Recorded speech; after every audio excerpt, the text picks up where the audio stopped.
پێکەوە بۆ گۆڕانکاری، پێکەوە بۆ ئازادی و یەکسانی.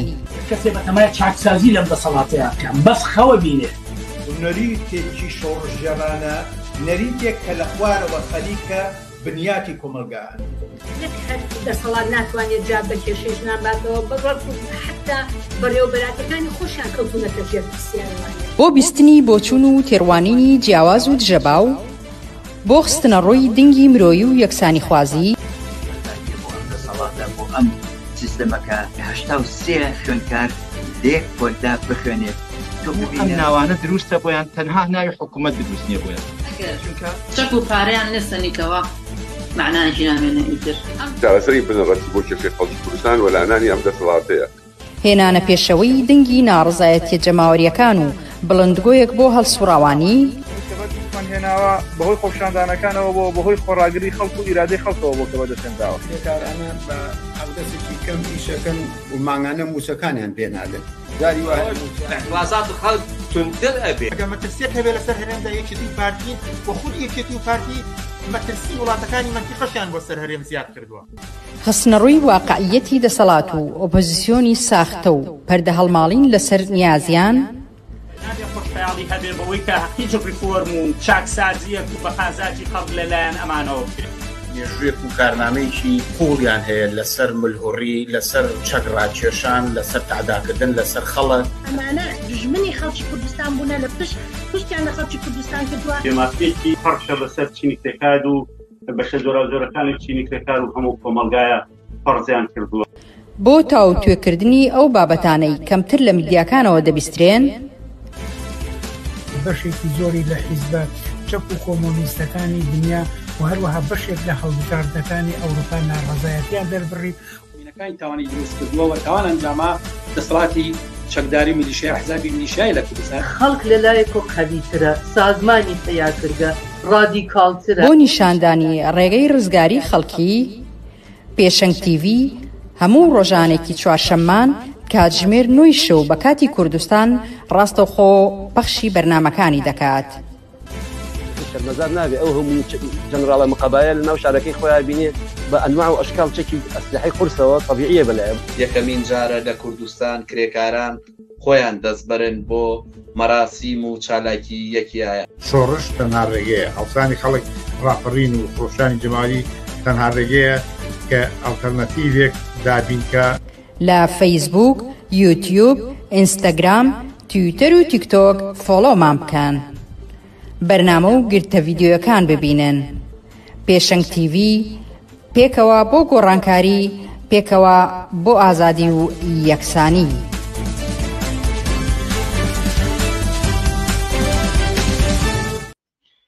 ئێوەتان باش بینەرانی ئازیزی پێشەنگ تیڤ.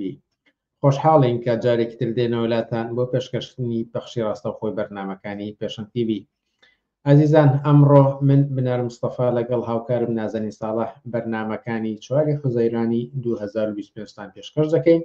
کە لە سێتەوە پێک هاتووە. سەرەتا سەبارەت بە گرنگترین و گەرمترین مەسەلەی ئەمڕۆی کۆمەڵگەی کوردستان، ئەویش مەسەلەی ئەموچە و ئەو بڕیارە تازەی کە هاتووە لە وەزارەتی دارایی عێراقەوە و پەیوەندی نێوان دەسەڵاتدارانی هەرێم لەگەڵ بەغدا تاوتوێ دەکەین. پاشان ڕێپۆرتاژێک سەبارەت بەوەی کەیەکی ئایاری ئەمساڵ چۆن بەڕێکرا، ئەگەرچی مانگ بەسەرێکی ئایاردا تێپەڕیوە، بەڵام ئەو هاتنە مەیدانانەی کە لە گۆشە و کەنارەکانی جیهانەوە بەرپاکراوە بە تایبەتی لە وڵاتێکی وەکو مالی کە یەکەم جار بوویەکی ئایرتیادا بڕێکرا. پێشەنگ تیڤ لەم بارەیەوە ڕێپۆرتاژێکی تایبەتی 8 خولەکی ئامادە کردووە و هیواداری بینەری بن. و لە کۆتایشدا سەبارەت بە مەسەلەی کارەبا و پرۆژەی ڕووناکی جارێکی تر تەوەری بەرنامەکانی ئەمڕۆیە و هاوکارم لەم بارەیەوە چاوپێکەوتنێکتان پێشکەش دەکات. ئێوەش دەتوانن بە پرسیار و سەرنج و تێبینیەکانتان وەک هەمیشە بەشدار بن و ئەوانە ئەیخێنە ڕوو ئاڕاستەی میوانانی بەرنامەکانی دەکەین. لەگەڵمان من بۆ بەرنامەکانی ئەم شەوە.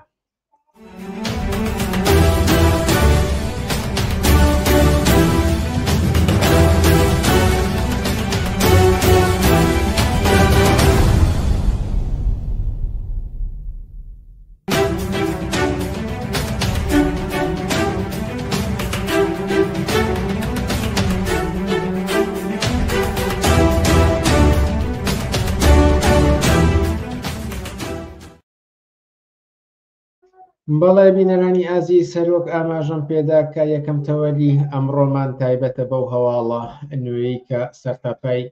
میدیا و کۆمەڵگەی کوردستانی داگیر کردووە ئەویشەوە بوو کە هەفتەی ڕابردوو لە وەزارەتی دارایی عێراقەوە بڕیار دەرچوو کە چیتر پارە ڕەوانەی هەرێمی کوردستان ناکرێت لەبەر ئەوەی کە پارەی پێویست نێردراوە و داهاتی پێویستیش لە بەردەستی ئەم دەسەڵاتی هەرێمدا هەیە کە ڕەوانەی خەزانەی مرکزی نەکردوێتەوە. ئێمەش ئەم بابەتە ئەم شەو تاوتوێ دەکەین لەگەڵ خەسرەوسایە سەرۆکی مەکتەبی سیاسی حیزبی کۆمونیستی کرێکاری کوردستان. خەسرەوسایە ئێوارت باش و سپاس کە ئەمجارش لەگەڵمانیت. ئێوارێ ئێوە باش ماندوو نەبن، هیوادارم بەرنامەیەکی باشمان بێ. سپاس بۆ بیسەران و گوێگرانی ڕادیۆ پێشەنگیش. وەزارەتی دارایی عێراق بڕیاری داکەی تەرچیتر لەم ساڵدا موچێ فەرمانبەرانی هەرێمی کوردستان نانێرێت لەبەرەوەی کە داهاتی هەرێم نەگەڕێنراوەتەوە بۆ مرکز و ئەو پارەی کە پێشتریش دراوە قەرەبووی ئەو 4 مانگی کە موچە دراوە لەگەڵ باقی 8 مانگی داهاتوو دەکاتەوە. بیرشمان نەچێت ئەم بڕیارە هاوکاتە لەگەڵ ئەوەی کە یان دوای ئەوە دێت کە مەسرور بەرزانی لە ئەمریکا دوو گرێبەستی گەورەی بڕی 100 ملیاردی ئەنجامدا لەگەڵ کۆمپانیاکانی ئەوێدا و ئەم بڕیارەش ئەم ئەنجامدانی گرێبەستانش جێگەی ڕەزامەندی حکوومەت و دەسەڵاتدارانی عێراق نەبوو. ڕاستە خۆڵۆ پرسم ئەم دوو بابەتە پەیوەندیان بەیەکەوە هەیە؟ بە دڵنیاییەوە پەیوەندیان پێکەوە هەیە و هەردوو لای ئەم مەسەلەیە بەر ئەنجامی گۆڕانکاریەکە کە لە هاوکێشەی هێز و لە پێگەی حکوومەتی هەرێم و بەغایە لە چوارچێوەی فیدرالیزمەکە کە هاتۆتە کایەوە. یعنی ئەمێ بڵێم ئەم گرێبەستەی حکوومەتی هەرێم و وەڵامەکەی حکوومەتەکەی سوودانی نیشانەیەکە لە گۆڕانکاری لە هاوکێشەی هێز لە هەرێمی کوردستان و لە بەغا کە ڕەبتی هەیە بە گۆڕانکاریەکانی ناوچەکەەوە. ئەگەر ڕێم پێبن لە سەری حکوومەتی هەرێمەوە باسکەین پارتی بەڕۆشنی ئاگای لەوە هەیە حسابی لەسەرەوە کردووە کە دوای ئەوەی کە ڕژێمی ئەسەد لە سووریا گۆڕێ ئەمریکایەتە ناوچەکەەوە هێزی ئێران و بەرەی مقاومەت لاواز و پاشەخشاکە و لەسەریکی ترەوە لەو چوارچێوەیە کە مەسەلەی کورد مەترەح بێ وڵاتانی جیهان هەوڵە دەن مەسەلەی کورد بەدەستەوە بورن بەم هۆشەوە گەڕانەوە بۆ لای پارتی لە تەوازنی هێزی گشتی هەم لە ناوخۆی کوردستان و هەم لە بەرامبەر شیعەکانە جۆرێک لە پێش خۆی بینێ و ئەمە وای کردووە کە هەوڵ بدا ئیسفادە لەم گۆڕانکاریانە بکات بەتایبەتیش لەسەر مەسەلەی تەوافقاتی نێوان ئەمریکا و ئێران لەسەر مەسەلەی نەوەوی ئێران بۆ ئەمریکا بۆ حکومەی کە یەکتەرەفە لە ناوچەکەیە دەوێت نەک هەر لە ڕووی سیاسیەوانە ڕۆڵی ئێران لە ناوچەکەیە تا دوا نقطە پاشەخشە پێ بکات لە ڕووی اقتصادیشەوە هەموو ئەو پرۆتۆکۆلانە هەڵوەشێنێتەوە کە لە بینی ئەمریکا و لە بینی عێراق و ئێرانە لەسەر مەسەلەی هەناردەکردنی کارەبا و غاز لە ئێرانەوە بۆ عێراق بوو. ئەمریکایەوێ ئەم مەسەلەی کۆتایی بێبێنێ ئەمە هانی پارتیدا و دیارەیەکێتیش بە پشتیوانی لەم مەسەلەیە کە هەردوو لایەن بەرژەوەندیان تایە بە بێگەڕانەوە بۆ بەغابچنە ئەمریکا و لەوێ گرێبەسێکی 100 ملیار دۆلاری کە دیارە بۆ نزیگە بێتەوە لە چەند ساڵی داهاتووە ئەگەر ئەم گرێبەستە سەر بگرێ بۆ تریلیۆن دۆلاریش. ئەمێ بڵێم ئەمە مەسەلەیەکە کە پارتی حسابی لەسەر ئەمانە کردووە و خۆش ئەمزان لەسەر مەسەلەی کوردیش ئێمە دەزانین حکوومەتی هەرێم و لە ڕووی دیبلۆماسیەوە سەرۆکی هەرێم مەسعود بەرزانی نێشوان بارزانی ئەمانە هەر ڕۆژی لە وڵاتێک داوەتن وڵاتێک داوایانەکە لە تورکیا لە ئەردەن لە حتا لە ئێران لە قەتەر لە سەردانی فەڕەنسا و ئەمانە هەموو نیشانە دەن کە مەسەلەی کورد بۆی کە وەک کارتێ بەدەستەوەگرن ڕاجعیان بە پارتی کردووە. پارتی لەم چوارچێوەیە حسابی لەسەرەوە کردووە کە لە بەرامبەریش شکستی ئێران لە ناوچەکانە تەناقوزاتێکی لە نێو لایەنە شیعەکان لە ناوخۆی عێراقا بەتایبەتی کە ئێستا هەموو لایەکیان بەرەو پیری هەڵبژاردنێکەوە چەند کەوتونتە کێشەوە ناتوان زۆر پێلێ ڕاکێشن و ئەو دەورەی بە جۆرێک قەڵب کردەوە کە بۆ نمونە فشارەکانی حکوومەتەکەی سوودانی و ئیتاری تەنسیقی لەسەرەوەی کە مرکزیت بەسەر هەرێمی کوردستانە بسەپێنەوە ئەو امتیازاتانە تا ئەو ڕادێ برن کە قوارەی هەرێم وەکو لیمۆیەکی گوشرا و جێبخەن. ئێستا پارتی مەبەستم ئەم عادەلانە گۆڕاوە، بەڵام لە بەرامبەری شاتەوان ئەوەی وەزارەتی دارایی قرارێ دەرەکە هەم موچەی مانگی 5 ڕاگرێەوە هەمەڵێ حساباتیەوە تەواو بووە بۆ ئەم 6 مانگە هیچتان نەماوە. ئەمە معنای وایە کە کاردانەوەیەک بەرامبەر بەم پێلێ ڕاکێشانەی دەسەڵاتدارانی هەرێم. دیارە ئەمەش تەنها ئەحزابی شیعە نییە، تەنها حکوومەتی بابەتە حکوومەتەکەی سوودانی نییە، مە ڕۆڵی ئێرانە. ئێرانش خۆ هەروە دانانی شێ هەوڵەدا ئەو فشارانەی کە لە سەرەتی بۆ پاشەکشەی زیاتر لە سنوورێکە ڕایگرێ. حتمما فشاری ئێرانە لەسەر لایەنە شیعەکانی لایەنگر لە خۆی بەتابەتی ئەو بەشەی لە تەنسیقیا هاتوون و دەستیان بۆ ئەم مەسەلەیە بردووە. دیارە لە هەردوو سەرەوە ئەوەی کە بۆتە قوربانی لە ڕێگەیە مەسەلەی موچە و شایستەدارایەکانی خەڵکی کارمەند و موچەخۆری هەرێمی کوردستانە. بە کورتی ئەمێ بڵم کە هەم مەسەلەی گرێبەستەکەەوە هەم قرارەکەی حکوومەتی عێراقی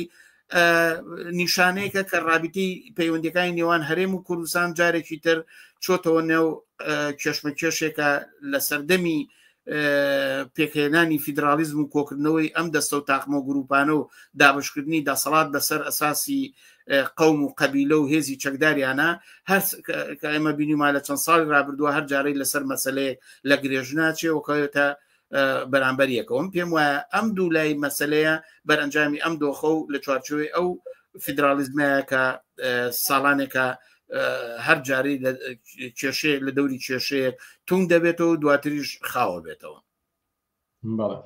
ئێوە زۆر فراوانتر باستان لە پەیوەندی نێوان دەسەڵاتدارانی هەرێم و بەغدا کردووە هەروەها ڕووداوەکانی ناوچەکە، بەڵام ئەگەر بۆ یەک سات لەسەر خودی مەسەلەی موچە ڕاوەستین و ئەگەردانی موچەی موچەخۆرانی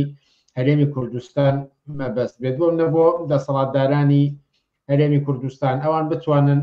گرێبەستی 100 میلیارد دۆلاری ئەنجام بدەن و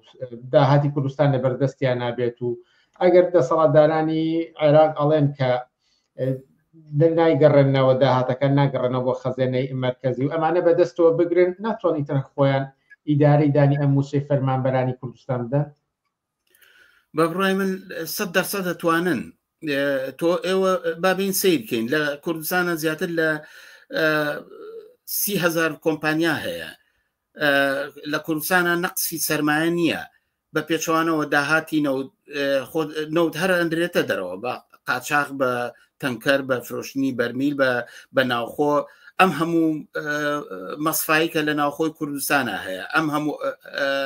بوارانەی اقتصادی کۆمپانیاکان کە وەکوتم 30,000 زیاتر لە 30,000 کۆمپانیا لە بواری جۆرا کارەکەن. خۆ هەر کاتێکیش کە حکوومەتی بەغا موچەی نەناردبێ وەکو خۆیان شایستەدارایەکانی هەرێمی نەناردبێ خۆ ئەمانە ڕانەوەسان، خۆ تەلەڤیزۆن و کەناڵە ئاسمانیەکانی پارتی یەکێتی حیزبەکانی سەر بەوان خۆڕانەوە ساوە، خۆ هێنانی دەرمان مەشروب، خۆ باجگیری، سەرانە سندن، هەموو ئەم کۆمپانیانی کە خزمەتگوزاریەکانی لە خەڵک کردوتە ئەهلی، هەموو ئەمانە لە شوێنی خۆیان باقین و سەرمایە و کارگوزارانی کۆمپانیەکانی سەر بەدەسەڵات و مەسئولین ڕۆژانە پارە و کۆکەنەوە و گیرفانی خەڵک بەتاڵەکەنەوە. بۆیە بە بڕای من ئەگەر ئەو داهاتانی کە خۆیان ئەڵێن مەسەن هەموو مانگێک لانی کەم لەسەر 350 ملیار دینار داهاتیانە، ئەی ئەم هەموو نەوتایە هەموو باج و سەرانەیە، ئەی هەموو هاوکاریانەی ئەمریکا وڵاتانی ڕۆژئاوا، خۆ ئەم هەموو هێنان و بردننی کاڵایە. ئێستا کاڵاکانی کوردستان بەشێکی زۆری ڕەوانەی وڵاتانی دەوروبەر بە تایبەتی بۆ شارەکانی عێراقە چیە؟ من پێم وایە هێزی کارێکە لە کوردستانە هەیە، خێبرەیەکە لە کوردستانە هەیە بوارەکانی بەرەمێنان و سەرمایە گوزاری کە لە ناوخۆی کوردستانە هەیە هیچ پێویستی بۆ نییە خەڵکی کوردستان چاوەڕێەوە کاکە حکوومەتی بەغا شایستە دارایی بۆ نێرەیان ناینێرێ ئەمە کڵاوێکە کراوەتە سەری ئەم مەسئولێتە بۆ دەسەڵاتدارانی کوردستان نایگرنە ئەستۆ و لانی کەم فەرمانبەرانی خۆیان بێموچە نەکەن ئەم دەسەڵاتە لە بنەڕەتەوە دەسەڵاتی چینی سەرمایهدار و تاقمێکن کە لەسەر مەسەلەیان ئەوە نییە کە بە پیر پێداویستەکانی ژیان و گوزەرانی خەڵک کۆبڕۆن یعنی ئەوە تا هەتا بۆ نمونە ئەوان لە 30 ساڵی ڕابردۆ تا ئێستا کارەبان نەتوانی و دابینکەن ئەوە شانکرۆ بە ئەهلی لەسەر حسابی گرانکردن و خاڵیکردنەوەی سفرەی خەڵک دەستیان داوەتێ مەبەسم وایە ئەمانە دەسەڵاتدارانی چینی سەرمایهدارن خۆیان تا بێت دەوڵەمەنگ و دەوڵەمەندترە من خۆیان هیچ کێشەیەکیان نییە عامەی خەڵکی کرێکار و زەحمەت کێشە کە لە سایی ئەم دەسەڵاتەیە بێموچەیە چێژێ لەلایەکی تیشۆ ئەم دەسەڵاتە لە بنەڕەتەوە بەرنامە و چوارچێوەی دەوڵەتداریەکی نییە کە لە خزمەت خەڵکا بێ بە پێچوانەوە داوای شەراکە دەکا هەم بەشی بازاری ناوخۆی کوردستان کۆنتترۆلەکە بۆی خەڵکی کرێکار و زەحمەتێت چەوسێنێتەوە لە ئاسێکی خوارەوەی بژێویە ڕیانگرێ وە شەریکە بەشیش لە عێراقا پێک بێنێ یاین لە ئەسڵ ئەمانی کاڵن ئێمە هاوبەشێتی و تەوازن و شەراکەت مەبەستیانەوەیە کە هەم دەسەڵات بەهۆی هێزی چەکداریان بەهۆی پشتیوانیەکانی ئەمریکا بەهۆی دەستبردن بۆ بیر و باوەڕی نەتەوەچێتیەوە خەڵکی کوردستانیان سەرکوت کردووە ڕازیکەن تەوهمیان پێکردوون بۆی کە چاو لەوە بکەن کە گوایە ئەمان پارەیان لە دەسانیە گە حکوومەتی بەغا نەینێرە نییە بە بڕای من ئەگەر ئەوان لە هەفتەیەک وازە دەسەڵات بێنن ڕێگە بدرێ بە نوێنەرانی خەڵکی دڵسۆز لە کوردستانە ئەتوانێ نەک ئەوەی کە موچە دابینکە بگرە ژیانێکی وام ڕەفا بکە کە تیایدا داو دەرمان بە خۆڕایی بێ نەوت و غاز بە خۆڕایی بێ هاتوچۆ بە خۆڕایی بێ دەرمان بە خۆڕایی بێ کۆمەلگایەکی بیمەکراو کە هەموو ئینسانێک بێکاریش بێ لانیکەمی ژیانی تامینکە ئەوەندە داهات و سەرمایە لە کوردستانە هەیە آخر خۆ لە خۆڕە میدیاکانی ئەمریکا ماوەیە لەو بەر بە درۆ بڵاویان نەکردەوە کە دەوڵەمەندترین حیزب لە دنیای پارتی دیموکراتی کوردستانە ئەوەی لە ماوەی 5 ساڵە سەرمایهداری و چینی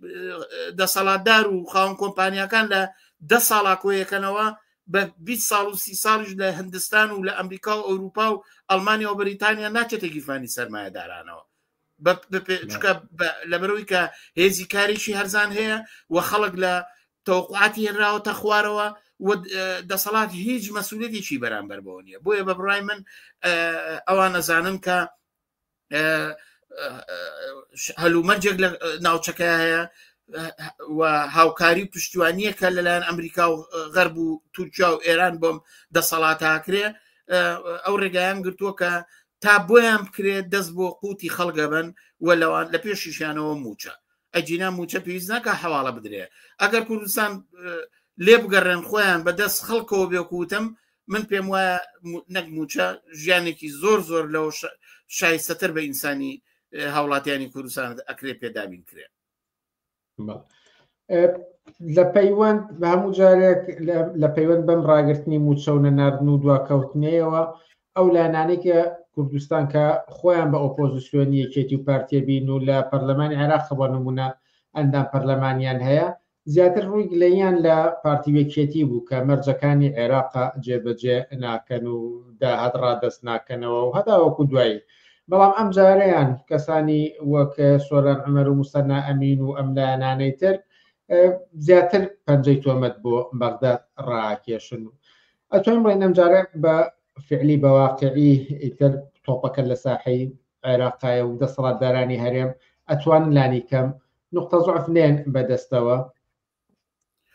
بە بڕای من ئەوەی کە ئۆپۆزیسیۆن هیچ کاتێک نایەوێ خەڵک ڕێگایەکی سربەخۆی شۆڕژگێرانە لە ناڕەزایەتیەکانیان لە هاتنە مەیدانەکانیان بەرامبەر مەم دەسەڵاتە بگرنە بەر ئەوان وەزیفەیان ئەوەیە کە خەڵک ڕانەپەڕێ خەڵک دابنیشێ بە دیار شەڕ و ململانی نێوان یەکێتی و پارتی و حکوومەتی بەغاوە وەختێکە مەسەلەی قەومی و مەسائل لە نەتەوەیەکان ئەمانش خۆیان لە پاڵ یەکێتی و پارتیە ئەبینەوە و کەونە ڕەسمگرتن لەگەڵ یانە و لە کۆبنەوەکانیانە بەشداریەکەن و چن مەراییانەکەن بۆ ئەوەی کە خوا خۆیان نیشان بن کە ئەمانش ئەگەر لە یەکێتی و پارتی نەتەوەچێتی تر نەبن کەمتر نین لەوان. بەڵام وەختێکیش کە بزان خەڵکی کوردستان بە هەر هۆکارێکەوە بێ زەلیلی سیاسەتەکانی حکوومەتی بەغاکرێت دیسانەوە چند لەگەڵ سوودانیە لە ڕاستیە ڕسمەگرن لەگەڵیا بۆی پیشان بن کە ئەوە ئێمە هەین و ئەوە تا ئەبێت تۆ ئێمە هەوڵمانداوە بۆ خەڵک و نێرایەتی خەڵگەکەین لە کاتێک ئەوانە درۆکەن ئەوانە خۆیان هەموو کۆمپانیەکانی خوارەوەی دوای کۆمپانیەکانی چێتی و پارتیان بەدەستەوەیە یعنی شەکر و چاو جگەرە و بازاری قاچاقچێتی چی گێڕێ جگە لە کۆمپانیەکانی سەربەی گرتو و کۆمەڵ و نەوەی نوێ و ئەمانە لە دروستکردنی خانوبەرەوە هەتا گاتە هێنانی جگەرە و دەرمان هەموو ئەمانە ئەڵلقەی تەکمیلیەوەکەن من پێم وایە ڕۆڵی ئۆپۆزیسیۆن بەگشتی بەتایبەتیش ئەو باڵی کە تۆ ناوت هێنا ئەوەیە کە ئەڵلقەی دواتر لە سیاسەتەکانی یەکێتی و پارتی ئەباتە پێشەوە و هەوڵە دەن کە زەهنیەتی خەڵک ڕای گشتی کۆمەلگای کوردستان تەنها لە چوارچێوەی یەکێتی و پارتی و حکوومەتی هەرێم و لە نێوان بەغایە ببینەوە جارێک لە بەرامبەر یەکێتی و پارتیا ڕاوەستن مەتحی بەڕێز سوودانی وەکو خۆیانە لەم بکەن و بەشان و باڵی بەڕێز زیاد بدەن و وەختێکیش پێویستکە لە بەرامبەر حکوومەتی سوودانیا باسی خاک و نیشتیمان و قوارەی هەرێم بکەن و بڵێن ئەمە دەستکەوتی خەڵکە و نابێ بەفی ڕۆبڕوە من پێم وایە خەڵک بەشێکی لەوەی کە ناتوانێ ڕاپەڕێ ڕۆلی کارکردی ئەمە حزابانەیە کە خەڵکیان لە چوارچێوەی سیاسەتێکە ڕاگرتووە کە هیچ ڕێگایەکیان بۆ نەماوەتەوە یانە بێت تێیدی یەکێتی و پارتی و حکوومەت هێرێم بکەی لانگری ئەو بیان لە دژی حکوومەت هێرێم ویا بێ لانگری حکوومەتی بەغا بکەی لە دژی یەکێتی و پارتی کە معلومە ئەم دوو حکوومەت هەردووشان حکوومەتی دژە خەڵکین حکوومەتی میلیشیاکانن حکوومەتن سەر بە دەوڵەتانی ناوچەکە و ئەمریکا و ئەمانەوە ئەواکەن هاژاری و نەداری و بێکاری و برسێتی و جیاکاری چینایەتی و ستەم و سەرگولکەری هەم لە بەسرا و بەغا و شارەکانی خواروە هەیە لە سای حکوومەتەکەی سوودانیا گەندەڵی و ڕاوڕوت و ئەوە هەیە هەمان ئەو مەسائلانش لە هەرێمی کوردستانە کە خەڵکی کوردستان ڕۆژانە بە گۆشت و خوێن و پێست هەستی پێکەن و امتحانیەکەن لە ئارادایە بۆیە ئەگەر بەڕاستی ئەوانە ڕاستەکەن و لەبەرەی خەڵکان ڕێگاکەی ئەوەیە کە خەباتی خەڵک ئەو حقیقەتە ببینن کە گۆڕانکاری لە کوردستانە بە خەباتێکی سربەخۆی جەماوەری لە دژی هەردوو ئەم دەسەڵاتە ئاکرێت بە دەستناودەستی خەڵکی کرێکار و زەحمەتکێشی کوردستان لەگەڵ خەڵکی کرێکار و زەحمەتکێشی شارەکانی جنوب ئەتوانرێ ئەم دوو حکوومەتە بخێتە ژێفشارەوە نەک تۆ لەلایەک ڕاوەستی ڕسم بگری جارێک لە دژیەوە معلوم نییە لە ڕووداویشترە ئەم جارە لەگەڵ لە پاڵ مەسروور بەرزانی و ئەمانەیە پێشوازیان دێکن ئەی وەختێک ئەو دەورێشکە وتیان یەکریزی کووردە هەمویان نەچوون بە پیر وەفدەکەی مەسروور بەرزانی وەک وایە هیچ شتێکیان لە بینە ڕوونەیە بوو بێ بۆیە بە بڕای من خەڵک نابێ ئەم کڵاوەی ئۆپۆزیسیۆنی بچێتە سەر نابێ بەم ڕسمگرتنانە خۆشخەیاڵ بن کارێک ئەگەر بەدەستیان بێ بۆ جێڕانەوەی موچەکانیان هێزی خۆیانەوە نەهیچی تر هەر لەسەر ئەو یەک ڕیزیە ئەمێ پرسیاریەوەش بکەم کە دوای ئەم بڕیارە مەسعود بەرزانی بانگێشی تەواوی ئەحزابەکانی کرد لە پیرمام کۆبنەوە و لەسەرم بابەتە قسە بکەن هەڵبەت بەشێک لە حیزبەکان چوون بەشێکی نەچوو ئەوانەی کە چوون و کۆبوونەوەکەیان ئەنجامدا دواتر بەو ئەنجامە گەیشتن کە وەفدێک ڕەوانەی بەغدا بکەن بۆ گفتوگۆ ئەم وەفدەی کە ئێستا لە ئەنجامی ئەم کۆبوونەوەیەوە دەرچووە و چی چاوەڕوانێکی لێ بکرێەوە سەرنجتان بەگشتی لەسەر ئەو بانگەوازە بۆ کۆبوونەوەی ئەحزابەکان و ئەو کۆبوونەوەی کە ئەنجامدرا بە بڕای من ئەو کۆبوونەوەانە هیچ چاوەڕوانێکیان لێ ناکرێت با لە پێشەوە ئەوە بڵێم بەڵام سەرنجی من لەسەر ئەو کۆبوونەوەیە ئەوە یاریەکە پارتی دیموکراتی کوردستان لەگەڵ ئەحزابەکانی ترایکە بۆی بەڕێی ژێرپیان دەرکێشێ بۆی ئەو بەهانەیان ببڕێ بڵێ ئەوە من قەرارێکم ما ئێوەش وەرن لەگەڵما مەسەن ئەو هاژوهژەی کە پێشتر مەسعود بەرزانی هەڕەشەی کرد دوای ئەوەی کە ئێمە گوایە کۆمیتەی ناوەندی دانیشین بڕیارین و ئەمە ئیتر قبول ناکەین و دەستیان کرد بەم هاژ و هوژ و شەڕ و هەڕەشەکردنە بۆ ئەوەی کە ئەو کۆبوونەوە بۆ ئەو بوو کە لە ڕێگای یاریکردن بە ئەحزابی ئۆپۆزیسیۆنەوە بیان خاتە ژێر ڕکێفی خۆیان شەریکیان کا لەو یاریایە بۆی سبینێ بڵێ کاکە من هەر خۆم نەبووم هەج بڕیارێکمان نا بە جەمعیامان مەسعود بەرزانی بەڕاستی ئەگەر مەسەلەی احترام قایلە بۆ ئەحزابی سیاسی لە کوردستان بە هەر ناوەڕێکەکەوەیان بێ وەختێک کاچێتە ئەمریکا گرێبەستەکە پێویستە خۆلانی کەم ئەگەر نەشیان با لەگەڵ خۆیان هەوڵ بە پیان بڵێ چم کارێکی واکەم آخر $110 ملیار هەر ڕەبتی بە پارتی وێکێتیەوە نییە ڕەبتی بە یەکگورتو و بە ئیسلامی و بە هەر تاشێک لە هەرێمی کوردستانەوە هەیە بۆیە بن پێم وایە ئەو جۆرە کۆبوونەوانە ئارایشت و تاکتیک لێدان و بلۆڤ لێدانێکە کە پارتی هەمیشەم کارەی کردووە لەو کاتێ ئەگەر بێ خۆی کۆنتترۆل و یەک تەرەفە لەگەڵ هەر قەرارەکە بێ بۆ هیچ شتێ ناگەڕێتەوە بۆ هەتا بە حکوومەتی عێراقیش ناگەڕێتەوە ئەگەر حسابی لەسەرەوە کردبێ هاوکێشەی هێزە قازانجێتی آخر وەرەقەی خۆی ڕاکێش و وەکو هێزی یەکەم لە کوردستانە کە حکوومەت یێرێ مساویە بۆ و خەڵکی کوردستان مساویە بۆ نەتەوەی کورد مساویە بۆ ڕابردووی شێ مەحموو شێخ سەعید پیران و مەلا مستەفا و هەمووی بەناوی خۆیەوە تۆمارەکە ئەوە ئێوێ یاری بکە لەگەڵ ئەحزابەکان بۆ ئەوەی کە فشارەکانی سەر خەڵکی لەسەر کاڵ بێتەوە ئەو مەسەلەی گرێبەستە کە هەموو خەڵک لی ناڕازیە کاڵ کاتەوە ئەم ناڕەزایەتیە بخاتە چوارچێوەیەک و بەشێک لە ئۆپۆزیسیۆنی شەریکە فشارەکان ملی ئەوانیش بگرێتەوە بەڵام ئەوەی کە دیارە ئۆپۆزیسیۆن لەم کارەیە نەچوو و بۆ معنایە توان بڵێم هەتا مەسعود بەرزانی خۆی و مەسئولینی باڵای پارتیش لە کۆبوونەوەکەیان نەبوون و زۆرتر وەکو شتێک کۆبوونەوەیکی فەرمایشی جێبەجێ کرا و ڕۆ پێم وایە ناجح نەبوو و سەر نەکەوت و هیچیشی بە دواوە نابێت دو پرسیارم لەسەر دۆخی فەرمانبەرانی کوردستان و ڕێگەی چیکردن ئەگەرچی بە شێوەیەک لە قسەکانی خۆشتان ناهاو بڵەمەر بیکەمە پرسیارێکی تایبەت لەبەرەوەی کە لە ساڵەهایە فەرمانبەران و مامۆستایان و موچەخۆران و شایستەدارەکان لە کوردستاندا یان موچەکانیان چەند مانگدووە کەوێ یان بە لێبڕینەوە و ئەو گرفتانی کە پێشتر بینیومانە و هەندێجاریش هەرتەنان نەدراوە پێیان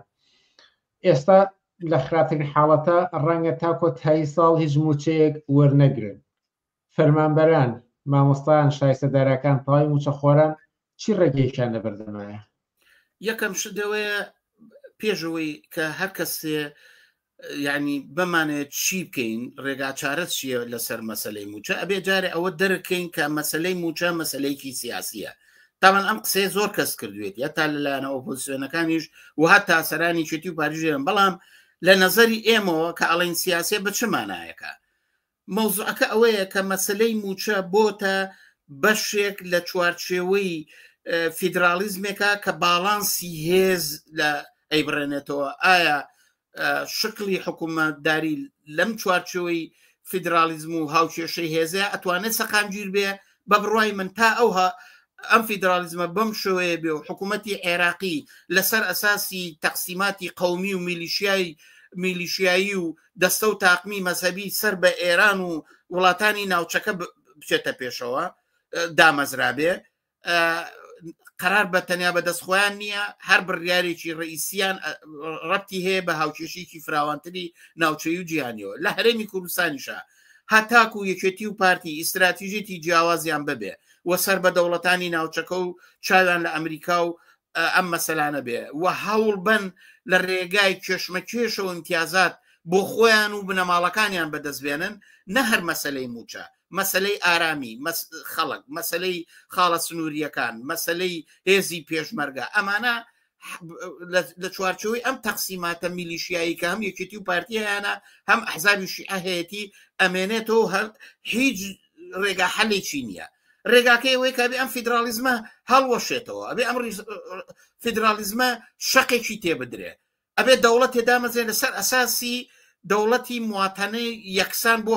هەموو هاوڵاتیان لە هەر کەسێک ئەگەر عێراقیە ئەگەر کوردستانە بێ بە دەوڵەت ئەوەی تر حسابی خۆی بەدەست خەڵکە چ سیستەمێک هەڵەبژێرن ئەگەر لە عێراقا بەڕاستی یەک حکوومەت هەیە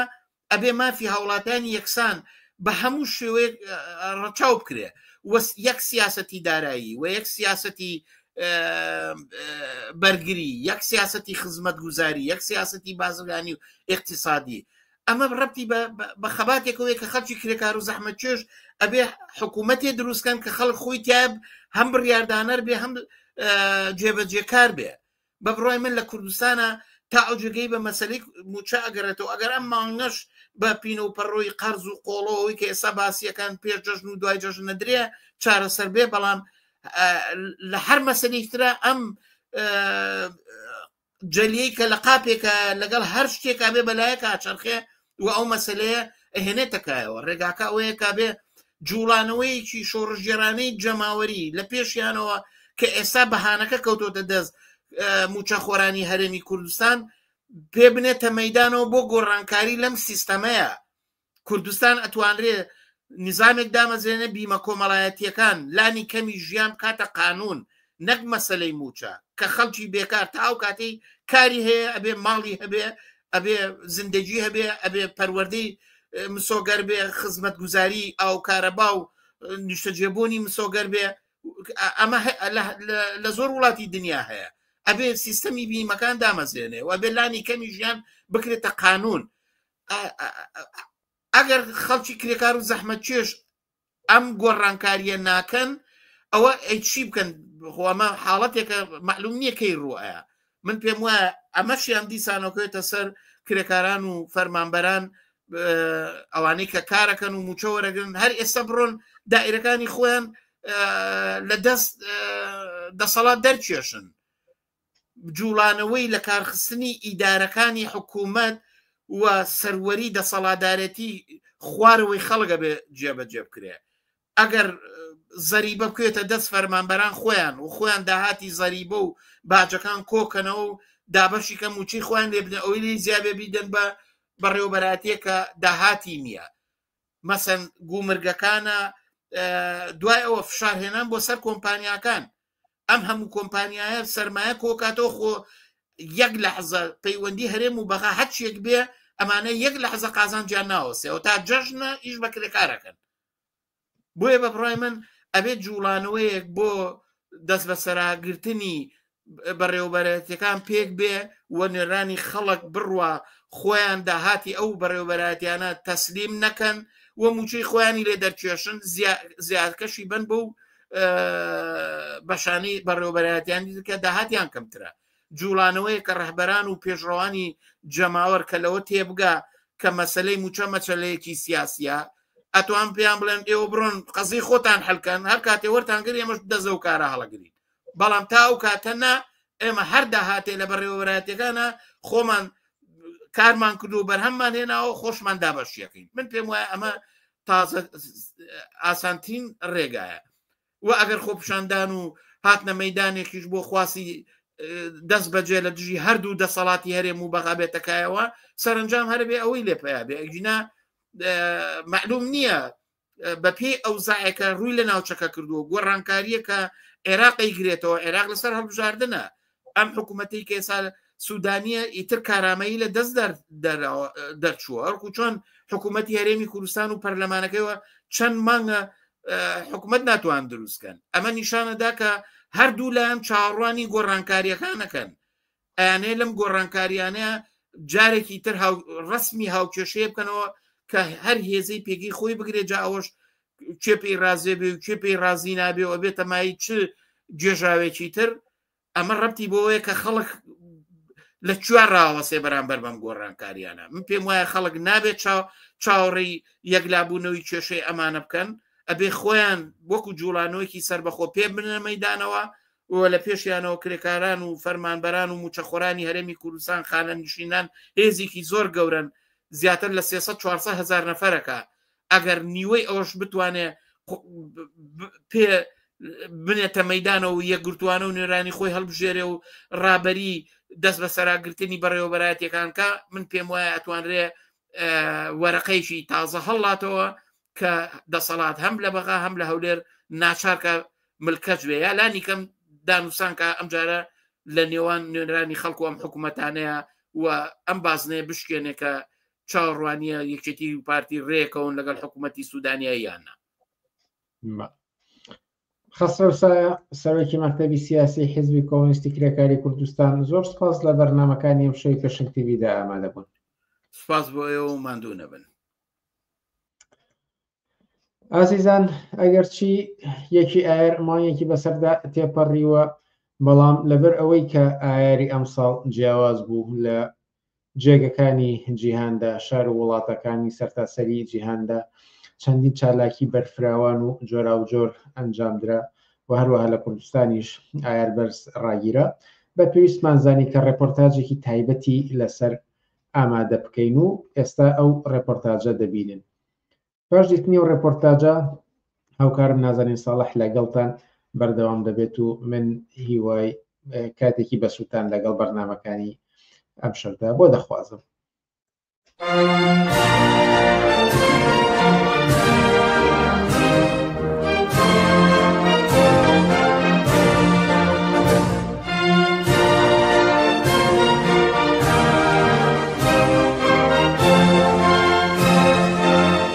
بەڕێوەچوونی ئایاری 2025 لە سەرتاسەری جیهاندا.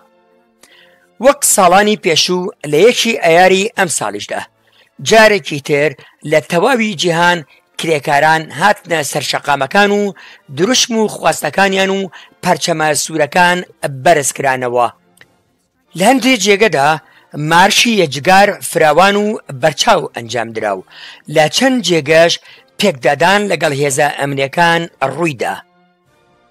لەم راپۆرتەدا ئاماژە بە هەندێک لە مارش و چالاکیەکانی وڵاتە جیاوازەکان و کوردستانیش دەدەین. لە ئەمریکا لە هەر 50 ویلایەتەکە و زیاتر لە 1100 شاری جیاواز مارشی یەکی ئەیار و کۆبوونەوەی فراوان ئەنجام دران و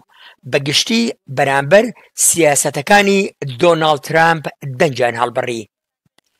شایانی باسە کە بۆنەکانی یەکی ئەیاری ئەمریکا لەم ساڵدا بە زۆرترینی مێژووی ئەو وڵاتە خەمبڵێنرا،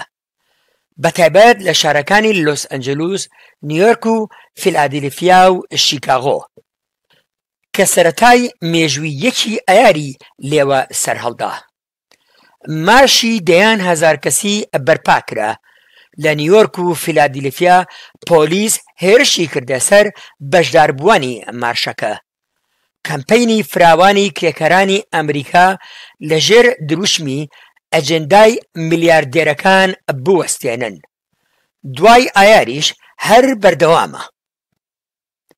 کەنەدا هەرچەندە لە باکووری ئەمریکا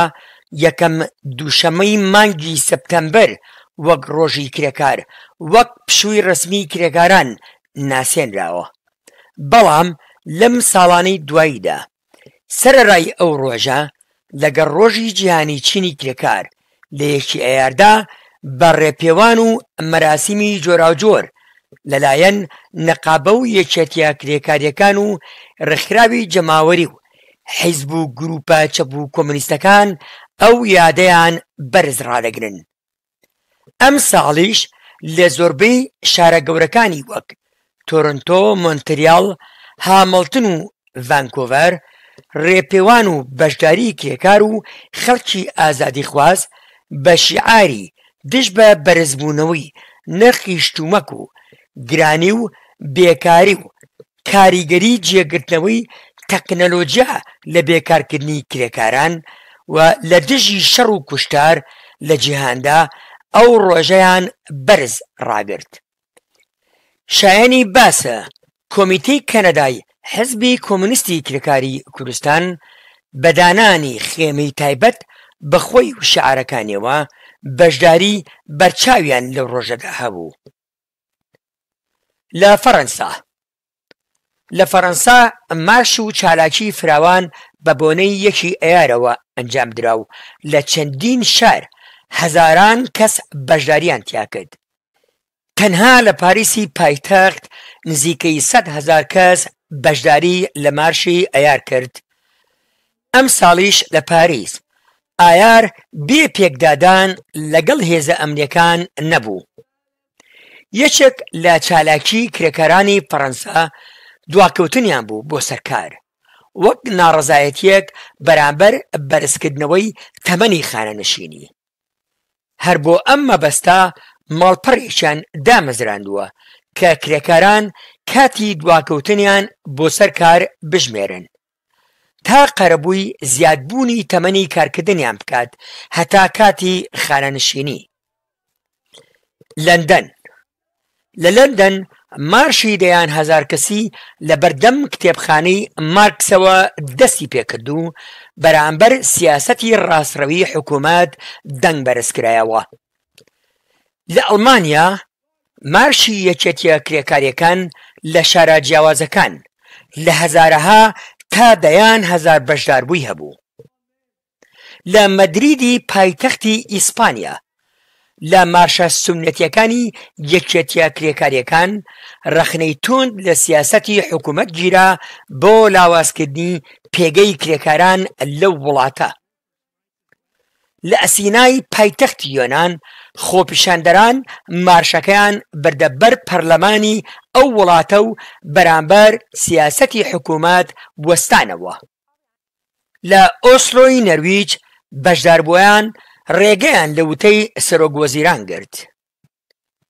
لە تۆکیۆی پایتەختی یابان هەزاران لە کرێکاران بەرامبەر نایەکسانی نێوان ژنان و پیاوان و ئاستنزمی موچە وەستانەوە. لە ئوسترالیا لە شارەکانی ماڵبێرن و کامبێرا و داروین و سیدنی هەزاران کرێکاری بیناسازی و بەندەرەکان مارشی هەزاران کەسیان ئەنجامدا. لە بەرازیل و کۆڵەمبیا و پێڕۆ خواستی کرێکاران لە ئایاردا باشکردنی دۆخی ژیان و کارکردنیان بوو. لە وڵاتی ئەفریقاش یەکێتیە کرێکاریەکان سەرپەرشتی دەیان مارش و ڕێپێوانی ئایاریان کرد و خواستی ژیانێکی باشتر و مافی کرێکاران بەرزکرانەوە. لە مالی پاش ساڵانێک ئایار بەڕێوە چوو. لە ئۆگاندا و کینیا هێزی ئەمنی زۆر کۆکرابەوە بۆ چاودێری مارش و چالاکیەکانی ئایار. لە سەنگاڵ کرێکاران تابوتی ڕەمزیان پێبوو وەک نیشانەی کۆتایی ژیانی کرێکاران بەهۆی لەسەر کاردەرکردنیان و بێکارکردنی زۆریان و لاوازکردنی مافەکانیان. لە ئەفریقای باشوور هاوپشتی بۆ خەکی غەزە ڕاگەیەندرا. لە ئێران وێڕای چاودێری وردی هێزە ئەمنیەکان لە زۆر ناوەندی کار و جێگەی گشتی کرێکاران یادی ڕۆژی کرێکارانیان کردەوە. لە ئەستانبوڵی تورکیا بە چەند ڕۆژ پێشێکی ئەیار نزیکەی 100 لە چالاکوانان و هەڵسوڕاوی کرێکاری دەستگیر کران. وێڕای بڵاوی زۆری هێزە ئەمنیەکان و دەستگیرکردنی 400 کەس لە بەشداربووانی مارشەکە یەکی ئەیار بەرز ڕاگیرا. لە کوردستانیش بە چەند شێوە یەکی ئەیار بەڕێوە چوو. لە بازیان کرێکاران بە هاوکاری بڵاوکراوی دەنگی کرێکار یادی ئەیاریان کردەوە و باسییان لە ژیان و دۆخی کرێکاران کرد و خواستی ئەیاری ئەم ساڵیان ڕاگەیاند. هەروەها لە ناوەندی شاری سلێمانی ڕێپێوانێک و کۆبوونەوەیەکی جەماوەری ئەنجامدرا. هەفتەیەک دواتر هێشتا کاریگەری چالاکیەکانی ئەیار و نیشاندانی دۆخ و ژیانی کرێکاران و بەرزکردنەوەی خواستەکان هێشتا بابەتی گەرمی ڕۆژە.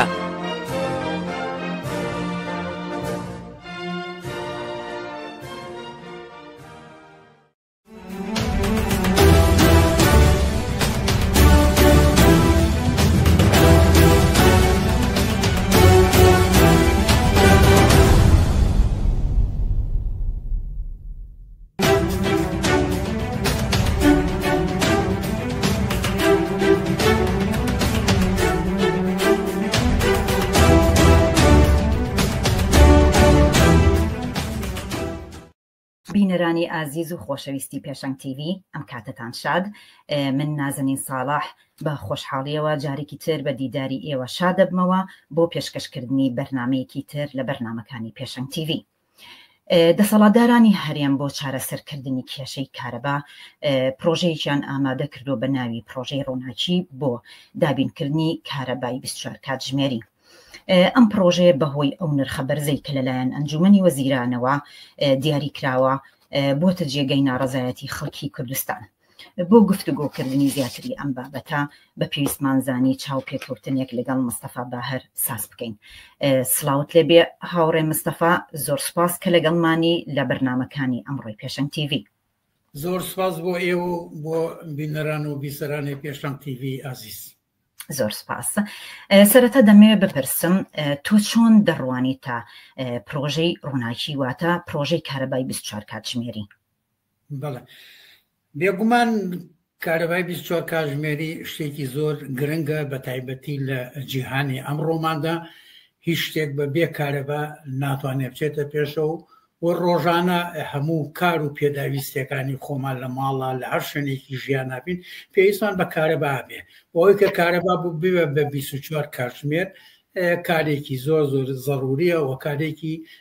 زۆر گرنگە و بە تایبەتی لە کوردستانە بەهۆی ئەوەی کە کارەبا بە شێوەیەکی زۆر کەم هەبووە و بەدەیان هەزار مۆلیدە لە شوێنی ئەو کارەبایە بۆ دابینکردنی کارەبایە بۆ ماوەیەکی کەم ئەو مۆلیدانە کەوتونەتە کار. هەر یەکێک لەم مۆلیدانە تقریبا نزیکی بە 600 بۆ 700 سیارە چەندێک سیارە گازی دووەم ئۆکسیدی کاربۆن فڕێها چەندێ ژینگە پیسەکە یەک مۆلیدە بەتەنیا 700 بەقەدەر 700 سیارە گازی ژەهراوی فڕێ دەدا. یعنی کەواتە ئەگەر زەربی کەین 10,000 زیاتر لە 10,000 مۆلیدە لەسەر تاسەری کوردستانە چەندێ ئەم ژینگە پیسەکە. وەروە کارەبای 24 کاتژمێری بۆ چوونە پێشەوەی پرۆژەکان بۆ کشت و کاڵ لە هەموو شوێنێکی ژیانە لەم ڕۆماندا بەبێ ئەو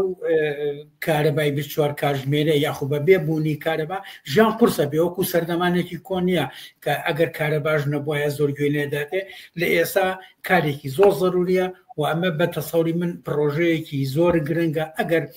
نرخەکەی لەسەر نرخەکەی حتمما ئێمە دوایی قسە و باسەکەین ئەگەر نرخەکەی بە شێوەیەکی تەنزیم بێ کارێکی زۆر زۆر باشە هەم لە ڕوژینگەوە حتا لە ڕووی مەنزەرەوە ئەگەر ببینین لە بەشێکی زۆری شار و شارشەکانی کوردستانە ئەم هەموو وایە ڕوشتەی کە بۆ مۆلیدە بۆ ماڵەکان ڕاکێشاوە سای چەنجاڵێکە. بەرحاڵ ئەگەر کورتی کەمەوە کە ئەم پرۆژەیەکی زۆر گرنگە بۆ ئەوەی کە کارەبای 24 کاتژمێری بۆ خەڵک دابین بکرێ بەڵام لەسەر نرخەکەی ناڕەزایەتێکی زۆر هەیە و ئەکرێ ئێمە لە ئایندا لەسەر نرخەکەی گفتوگۆ بکەین. بەڵێ، وەکو تۆش چیتە سەری لە بەشێ لە قسەکانت ئەنجومەنی وەزیران نرخێکیان لەسەر ئەم کارەبایە دیاری کردووە. دەمەوێت بپرسم بەڕای تۆ لەسەر کام بنەما ئەم نرخە دیاری کراوە؟ بەڕاستەکەی لە هەموو جیهانە کاتێک کە نرخێک لەسەر شتێکدا ئەندێک خەڵک سیرێکە مستەوای معیشە چۆنە چەندێک خەڵک واریداتی هەیە لەسەر ئەم واریداتانە یەت ئەو نرخانە دیاریەکراوە بە گوێرەی ئەو دەستکەوتی خەڵک بە تایبەتی ئێستا کە بڵێن لە کوردستانە 1,200,000 کەس کە موچەخۆرە زیاتر لەم بابەتەوە. ئێمە ئەگەر سیر بکەین ئەم نرخانەی کە دانراوە بە تەسەوری من زۆر زۆر ناعەدالەتێکی زۆر زۆر گەورەی پێوەیە. بۆ نمونە مثلا لە سفرەوە هەتاوەکو 400 کیلۆوات تقریبا کیلۆواتی 72 دینار وەرەگرێ لە دوای ئەوە لە 400 بۆ 800 ئەیکاتە 108 لە 800 بۆ 1200 ئەیکاتە 175 وها ئەخیر دانەشی ئەبێ بە 350. بەڵام ئەگەر سەیریکەی بە تەسەوری من ئەمە بەشێکی لە قازانجی دەوڵەمەنەکانەوە بە تایبەتی لە قازانجی ئەو فەرمانبەرانەیە کە پلە باڵان وەکو وەزیر و ئەندام پەرلەمان و بەڕێوەبەری گشتی ئەمانە و وەزەرەدا بۆ ئەو کەسانەی کە واریداتیان کەمە. مەسەلەن ئەگەر نمونەیە بێنینەوە بۆ نمونە کرێکارێکی ژینگە پارێز 280,000 300,000 وەرەگرێ. ئەگەر لانی کەمی ئەو نرخەی کە خۆیان دایان ناوە لانی کەمیشی بێ ئەبێ ماگانە 72,000 دینار کارەبا بەڵام وەزیرێک کە بێجگە لە موچەکەی کە تقریبا بە هەموو ئەو پارانەی کەچێتە سەر حسابەکەی نزیکی وەزیرە بۆ وەزیری کە فەرقەکە بۆ نموناگەر وەزیری مالیە دارایی بین سێرەکە 33 ملیۆن وەرەگرێ لە مانیەکە ئەم 33 ملیۆنە لەگەڵ 300,000 زۆر جیاوازێکی ینی 1/80 فەرقیان هەیە بۆیە ئەبێت بە گوێرەی ئەو واریداتانەی کە فەرمانبەرێکەتی کە لایانی کەمی کەسێک کە کرێ وەرەگرێ وەکوتم کەسێکی ژینگە پارە 300,000 وەرگێ ناتوانێت 70,000 لەو پارەیە لەو موچەیە کە یەک لەسەر چواری موچەکەیەکە بە حەقی کارەبا بەڵام کەسی دیکە کە 20 ملیۆن و سەری 30 ملیۆن وەرەگرێت ئەوە هەرچەندێکیش باکە ئێستا لە ئەگەر ئەخیر خاڵیش بەکاربێنێ ئەوەی کە خۆیان داهێناوە زیکی 350,000 یعنی بۆ 30 ملیۆن هیچ نییە بۆیە من پێم وایە زۆر جار ئەمان ناکەڵێن لە بەرژەوەندی خەڵکی هەژار و فەقیر و ئەمانەیە کە بەڕاستیەکە ئێمە هیچ ڕاستێکی تیان نییە چونکە لانی کەمی من حسابم کردووە لانی کەمی خەڵک ئەبێ 72,000 بە گوێرەی ئەو ئەحسایی کە خۆیان کردویانە ئەڵێن بەشێکی زۆری لە 64 خەڵکی کوردستان لە خۆیان ئەمان کارەبایان کردەوە 5 ئاستەوە ئەڵێن لە ئاستی 1 و 2 لە ئاستی 1 و 2 ئەگەر لە ئاسی 2 کارەبا بکەن 72,000 دینار بە بۆیە ئەگەر ئەوان خەمخۆری خەڵکی هەژارن و ئایانەوەی خەڵکی هەژار ئیسفادە لە بکە و فعلەن ئەیانەوەی یارمەتی خەڵکی هەژار بن ئەتوانن ئاستی یەکەم و ئاستی دووهەم کەسێکە کە ئاستی یەکەم و ئاستی دووەم لەوە زیاتر ناڕاتە پێشەوە زیا سەرفی ناکە لە کارەبەکە ئەتوانێت ئەوە بە بەلاش بێ بە خۆڕایی بێت بۆ ئەو کاتە ئەتوانی بڵێ یارمەتی خەڵکی هەژارەیە لە سەر و ئەوانەشەوە کەسێک کە 30 ملیۆنەرگرێ ئەندام پەرلەمانێکی عێراقی تقریبا من کە حسابم کردووە بە حیمایە و بە کرێخان و نازانچۆ تقریبا 26 ملیۆن وەرەگرێ زۆر تەبیعیە ئەو ملیۆنێک کارە باش بە بۆیە ئەگەر ئەمانەوە یارمەتی خەڵکی فەقیر ڕۆژار بن بە تەسەور من ئاستی 1 و 2 ئەبێ بۆ خەڵک بە خۆڕایی بێ و لەسەر و ئەوە ئەتوانێت حتا نرخەکانیش گرانکە بۆ ئەو کەسانی کە واریداتیان زۆرە بەڕێی من طبیعیە کەواتە ئەتوانە بڵێم ئەو نرخی کە ئەوان داناو نرخێکی نایەکسانە لە قازانجی دەوڵەمەندەکان و لە قازانجی فەرمانبەرە پەرەباڵەکانە و بە زەرەری کارمەندان و ئەو کەسانەیە کە موچەکانیان کەمە و پێویستە کە ئەمە ڕاستکرێتەوە. بڵێ کاریگەری گرانبوونی نرخی کارەبا لەسەر کاڵاکان و بازار بەگشتی چۆن دەبێت بە بڕوای تۆ؟ هەر ئەمڕۆ چاوپێکەوتنێکیان کرد تەلەڤیزیۆنێک بوو یەکێک لە کەناڵەکان بوو بیرم نایە کامیان بوو کابرا دوگانێکی بەسیتە 56,000 دیناری بۆ هاتۆتەوە خۆ ئەم ناچێت لە شوێنێکە کارەکات زەرەربا لە خۆی حتمما ئەو پارەی کارەبایە کە خاتە سەر کاڵاکان هەموو سۆپەرمارکێتەکان هەموو کارگەکان مثلا هینی کارەبای بازرگانی ئاسی کارەبای بازرگانی مثلا دایان ناوە بە 120,000 بۆ کیلۆواتێک یان هەندێکیان یعنی بەرزونزمیتیا لە لای ئەوانیشە بەڵام مەبەستم ئەوەیە لە ناو بازاڕە هەموو شتەکان بەزیاوە گرانە بێت چونکە هەموو ئەو سۆپەرمارکێتانە هەموو ئەو کارگانانە هەموو ئەو دوکانارانەی کە پارەی کارەبایی زیادەدەن حتمما ئەبێ بیخەنە سەر نرخی کاڵاکانیان بۆیە بێگومان ئەم کاڵانە ڕۆژ بە ڕۆژ بەرەو زیاتر دەچێ وەجگە لەوەی کە خەڵکی هەژار و فەقیر لێەوە پارێکی کارەبای زۆرە بێ ئەبێ لێرەشۆ نرخی ئەو کارەبازیایی کە ئەژێتە سەر کارگەکان ئەژێتە سەر دوکانارەکان ئەمان تەسلیم بکەن بێگومانم لەوەی کە هەموو نرخەکان لە کوردستانە بەهۆی گرانبوونی کارەباوە ئەویش گرانە بێت بەڵێ بەڵێ باشە بە بۆ چوونی ئێوە خەڵکی پێویستە چی بکات هاوڕێ مستەفا واتە چۆن بەرەنگاری ئەم پرۆژەیە بێنەوە بەتەسەوی من زۆر جار قسەیەمان کردووە بزانی چۆنە خەڵک ئەگەر بیاوێ ژیانێکی باشتر مسۆگەرکە خەڵک ئەگەر بیاوێ تۆ سێری کە هەر مەوزوعی کارەمانێت تۆ بڕۆ سێری قوتابخانەکان کە هەرچی قوتابخانانی عایدی حکومی و کەرتی گشتیە بە تەواتی ئیمال کراوە و کەرتی هەمووی بووە بە کەرتی تایبەت و کەرتی تایبەت بە شێوەیەکی جیاواز دەکوێنێ بڕۆسەیری خەستەخانەکان کە کەسێک ئەگەر ئیمکاناتی نەبێ و پارەی نەبێ هەتا نەخۆشەکەوێ بەتەمای مردنە یان نەبێ هەموو ئەو خانوۆی هەیەی ئەو پارەی کە هەیەی ماڵ و مناڵ هیچ نەخۆن و پارەیە پیاکەن بێن بە حەبوو دەرمانەکان خەڵک ئەگەر بێوێ ژیانی باشتر بێ ئەگەر بێ مەکتەبی باشی بۆ مناڵەکانی هەبێ ئەگەر بێ جادۆبانی هەبێت ئەگەر بێوێ بیمەی تەندروستی هەبێتەوە بتوانێت بە شێوەیەکی وەکو بەشەر وەکو ئینسان بتوانێت بچێتە خەستەخانەکان و عیلاجی خۆی بکات پێویستی بۆەیە کە خۆی